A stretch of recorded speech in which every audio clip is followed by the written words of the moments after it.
Dunbar was put there at that time, Sommerville's built the place because there wasn't any hotel, decent hotel, that black people could stay in.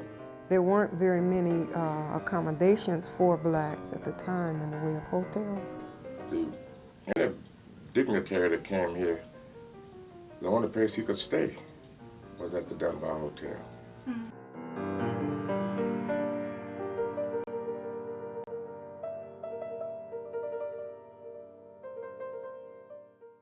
During the 1920s, many African Americans migrated to Los Angeles. Because of restrictive housing covenants, which prevented anyone who was non-white to purchase a home in certain areas of Los Angeles, blacks were forced to purchase or live in only one particular area of Los Angeles, the Central Avenue community, in which the Dunbar was birthed. Fashionable hotels were off limits to blacks. Most stayed with friends and relatives in run-down rooming houses when they visited the city. Located at 41st Street and Central Avenue, the Hotel Sommerville was completed in June 1928. The hotel was the creation of John Sommerville, a dentist in Los Angeles, one of the founders and an early president of the Los Angeles branch of the National Association for the Advancement of Colored People. Sommerville was keenly aware of the rising tide of racial discrimination. In response to the fact that many Negro visitors to the city often suffered from embarrassment of being refused accommodations, Sommerville decided to build the first-rate hotel in 1928. We were very proud of the Dunbar Hotel because you had rooming houses around the neighborhood, and so but his was something that was first class, and it was built for a hotel, not cut up from a warehouse or something and put rooms in it. The Sommerville contained 100 sleeping rooms on the second, third, and fourth floors. But you had a lot of competition for those rooms because when Duke Ellington and Sammy Jackson and Sammy Franklin and all the different band leaders that would come to town, well, they would take up maybe 6 to 10 rooms or more. The Dunbar created employment and self-enterprise for African Americans during a time when segregation and racial prejudice was at an all-time high. Because of this, big corporations would not hire blacks. My mother and I going to Central Avenue to go to grocery shop, and all these people were walking down the streets with white signs, and I didn't know what they were, and I asked my mother, I said, Mother, what are they doing carrying those signs? And she said, they're saying on the signs, don't buy where you can't work, because they didn't hire blacks in a lot of the stores like Crest, Woolworth, Western Dry Goods, Eastern Columbia, and those were the major stores on the Central Avenue. Leon Washington, who was publisher of the Los Angeles Sentinel, one of the major black newspapers in the area, he was the one that spearheaded that. Inside the exquisite Dunbar were small, black-owned businesses such as the Club Alabama.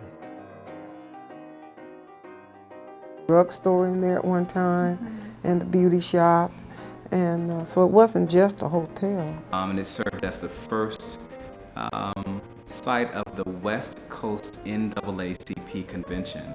Prior to that, there hadn't been a place for the NAACP to actually meet because of Jim Crow segregation laws. Many black Angelenos still have precious personal memories of the Dunbar when it was yet in its heyday. Every day I used to go there. I was delivering papers. Seeing a lot of so-called famous people at that time, Duke Ellington, Count Basie, Gab Calloway. I have great memories of the Dunbar Hotel. I enjoyed working around there, delivering papers. We would walk to the hotel and listen to the music and just kind of enjoy ourselves. And it was our head there. This is where everybody hung out. Central Avenue. This is where all the clubs were. We have the jazz era that's happening along Central Avenue. It's akin to Harlem, so it was called a Little Harlem. W.E.B. Du Bois actually visited the Dunbar Hotel and thought it was an oasis in the midst of what could be a depressed condition for folks living in a forced ghetto in Los Angeles, where you could not move west of the 110 freeway. As ironic as one might think, the social barriers of the time didn't prevent whites from attending social functions at the Dunbar Hotel. A lot of white people call themselves slumming would come over and party and have a good time, because this is probably, I think it was exciting to them. It was a side of life where they could see people really having a good time and letting their hair down and knew all the latest dances. And In the 1950s, the restrictive harsh covenant laws were abolished. Blacks were now free to move anywhere in Los Angeles they chose to. This, however, broke up the black community in the Central Avenue in the Dunbar district, and the Dunbar lost its fame. African Americans are able to actually move anywhere in the city of Los Angeles. And that's where you see the fanning out of African Americans to areas like the Crenshaw Baldwin Hills district. You get a large group of people that go to Pacoima. And so that is the beginning of the decline of Central Avenue. So from 1960 through the 70s, the Dunbar Hotel changes hands again. It falls into disrepair. And the community around it falls into disrepair because the black middle class has moved out into these other areas, and there is not anyone to actually service the businesses. The hotel wasn't being used for a number of years. It sat there vacant for a long time, and the only thing was running was the Alabama.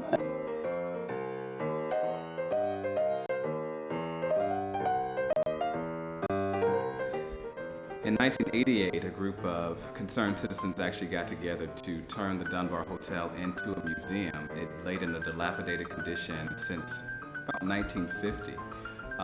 After 1988, we found housing dollars to actually turn the hotel into affordable housing and then to revive the commercial spaces. Many times people think that African Americans don't have a historical legacy in Los Angeles, and that our legacy begins in the Crenshaw Leimert Park district, or we've just never built community, or we never supported one another. Actually, we have.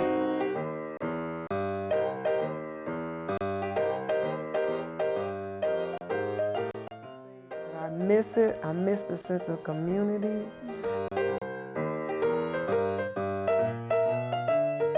And I'm sure a lot of others feel that way.